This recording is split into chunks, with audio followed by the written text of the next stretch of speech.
എന്നാടാ കരയുന്നേ?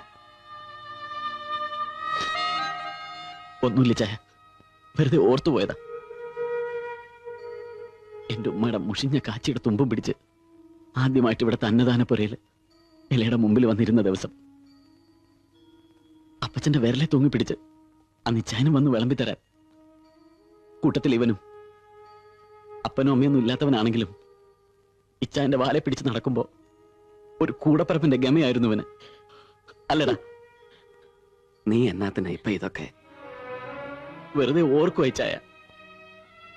ഒരു ദിവസം കടത്തിണ്ണയില് ഉറക്കത്തിൽ ഞെട്ടി ഉണരുമ്പോ ദേ എന്നെങ്ങനെ പിടിച്ച് ഞെരിക്കുക എന്റെ ഉമ്മ. അപസ്മാരം കൂടിയിട്ട് പേടിച്ച് കണ്ണുപൂട്ടി ഞാൻ മിണ്ടാതെ കിടന്നു. നേരം വെളുക്കുമ്പോ കെട്ടിപ്പിടിച്ച് കിടന്നിരുന്ന എന്റെ ഉമ്മയുടെ കൈയൊക്കെ ഇങ്ങനെ തണുത്തു.